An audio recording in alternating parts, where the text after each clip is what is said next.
So this episode is the second part in the series, following on from the original sales management, building credibility. I suppose you could call this one the evil twin, because this is all about destroying credibility.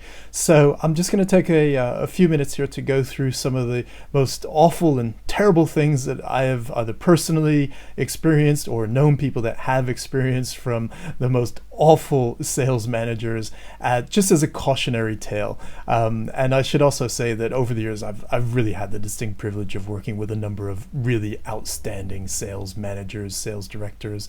Hopefully I've learned a lot from them. They certainly took an interest in me when they were working with the team, and I was under them. So by no means is this an attack on sales managers generally. It's just picking out the few and the terrible to highlight things to avoid. Sales managers who are disrespectful, particularly of other people's time and privacy. So let's look at time first. When you have events such as a sales meeting or a trade event or some sort of special promotional evening or what have you, it's always really crucial that we consider, the time taken away from a salesperson's normal role out on the road, selling, getting in the business, versus time taken off of that activity to do something else. Now, if that something else has value, either short-term immediate or in the medium or long term, then that's great, that's fine. But too often I've been called into meetings that have started late, been run inefficiently, slow, poorly organized, drag on, circles of conversation going round and round. And at the end of it, you're really left wondering, why did I spend that time doing that? I could have been much more effective and productive doing something else. It didn't really bring any value to me. And therefore, I've just, that's a write-off. I've lost it because, the person in charge was not organized enough and they were not respectful of my time and my colleagues' time. So, what can you do? Well, things like, for example, maybe if you're going to have a meeting or a get together and it's necessary, great, fantastic, do it. But have it perhaps with a breakfast or over lunch so that you're sort of killing two birds with one stone. There's a bit of an incentive there. Also, is this a meeting that could be done at all possibly on the telephone or through Skype or House Party or what have you, some sort of social media platform where you can all share the time together, but not physically have to be in the same place at the same time. So, these are some key considerations. Privacy is another good one. We in sales often work crazy hours. There's no necessarily set, 9 to 5 schedule to one's work. It starts when it does and it ends when it does. And that often encroaches into, weekends and evenings and things like this. However, we will run across from time to time sales managers who just take it as a given that, salespeople are available on call, on tap, 24/7, 7 days a week, regardless. I've even known of somebody who was at a family wedding and made the mistake of answering his phone only to find his boss on the other end of it, who wasn't going to take family wedding as any kind of excuse and was determined to get down to business. And why this couldn't wait until a Monday morning, it's baffling. And when people abuse their power, when they abuse their situation to take advantage of other people's time unfairly or their privacy in an unfair way, also perhaps disclosing personal information around the team that shouldn't be disclosed. Discretion is absolutely key. These are all things that will force the people on the team to look at their manager and say, this person really has zero credibility. Poor co-travel etiquette is another area where poor sales managers absolutely destroy their credibility amongst their team. So I'll just go through a few examples here. One is that if the sales manager is, out on the field with the salesperson, then it's really important that the interest and time and focus is placed there and then. If you're spending time with a boss who is constantly just checking their emails, their text, phoning, taking care of other things without paying really due attention to what's going on around it sends a very clear signal. And the signal is, I'd actually rather not be here. I've got more important things to do than you, but this is part of the job, so I'm ticking the box and I'm going through the motions. And that is about the worst possible thing. You're better off to stay in the office and not go out with the salesperson than to give out signals like that. And again, it's something that I've fortunately not come across very often, but it does happen. Also, just simple courtesies like turning up on time. I had a sales manager once who was, late. We'd stayed overnight. He had an early night. He didn't come down to breakfast, and knocking on the door to chase him up because we really were late for an important meeting. I found that the young woman who answers the door was not his wife. So yeah, he was taking advantage of an opportunity of co-travel to have an affair. That's about as bad as it gets. But even less so. You'll have sales managers who will try to make the travel arrangements to suit them and their time schedule and their convenience, as opposed to what's right for seeing the customer or the route plan or the person who's actually on the sales team who is hosting them, or the person who out traveling with the team, sort of looks at the watch about sort of 2:30 and 3 and starts fidgeting around because it can be really obviously shown that they've lost interest. They just want to get back home. They want to see their wife, see their husband, get dinner, what have you, and they're just at this stage lost total interest in the afternoon and they want to get home. And again, this happens, and it's extremely disrespectful, and it's the worst possible signal. Again, better off not going out than going out and giving off terrible signals like that.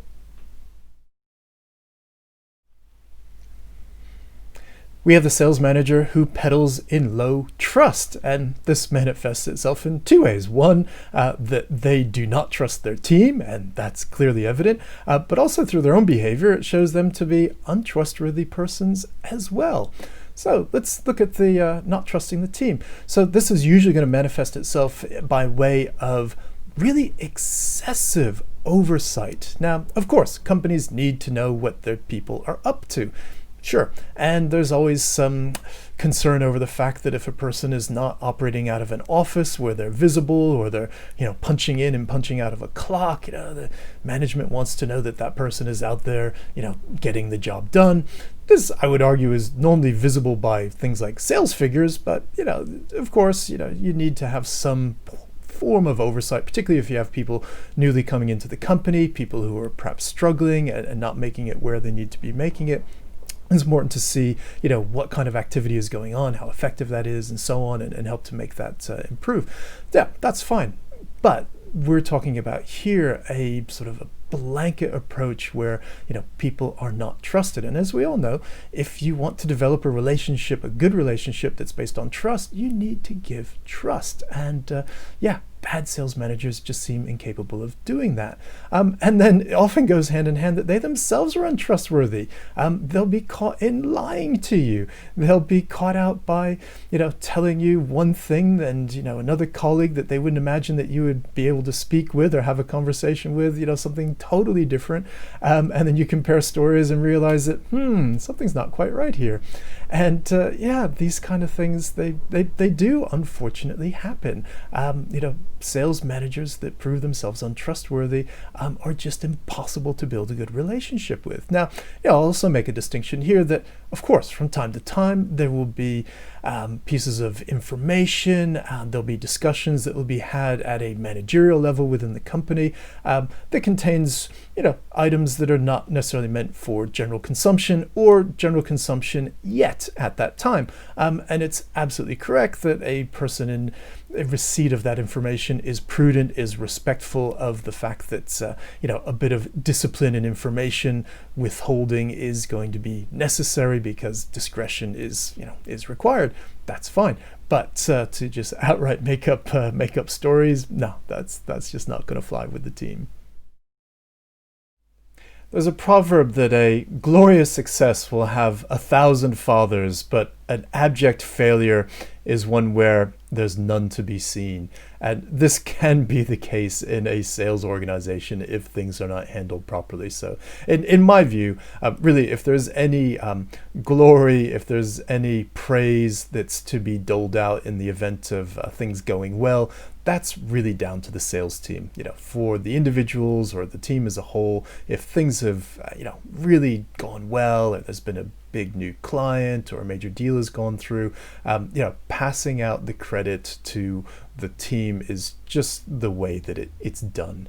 On the other hand, if there are massive issues, failures, things that have not gone to plan, then that's totally on your shoulders. Even in the case where perhaps, yes, an individual member of the team, made a complete disastrous mistake and that led to an issue that, is now being a problem. At the end of the day, who perhaps hired that person? Who is responsible for ensuring the ongoing training and development of that person? And finally, as the team leader, you are responsible for the performance of the team. So the buck absolutely stops with you. And any attempt to shirk that responsibility just looks embarrassing. And I've seen it. It's awful. It's a terrible, terrible thing. And it does not go down well. No one is fooled. And it just looks terrible from either looking up from the sales team at their leader, zero credibility, and really from higher up as well.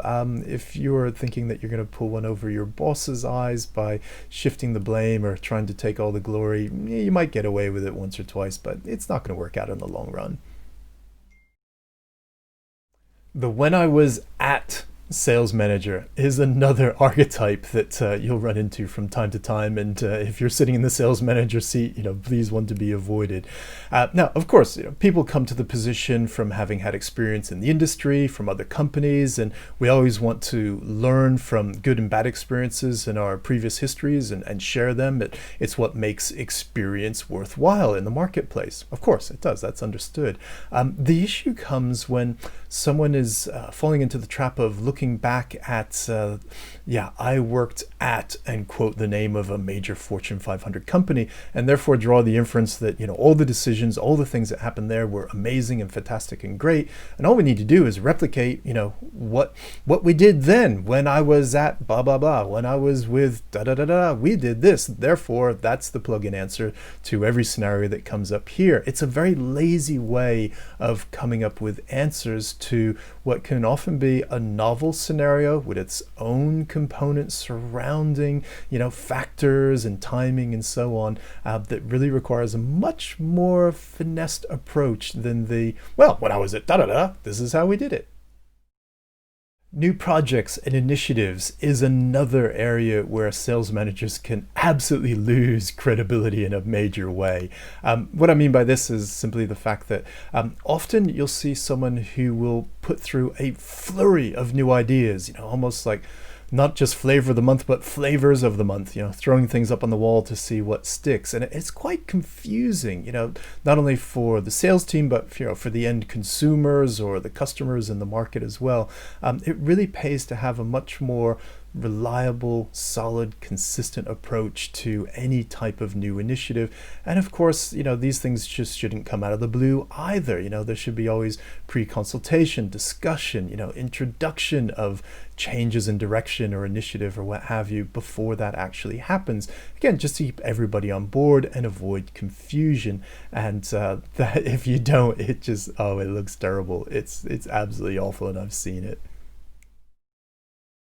While recording this episode, I have been both cringing and laughing inside and out, looking back at some of the awful things that I have witnessed and heard of sales managers do that absolutely destroy their credibility with their team and their superiors and within the company overall. So I've just listed a number of these as a bit of a cautionary tale to be avoided.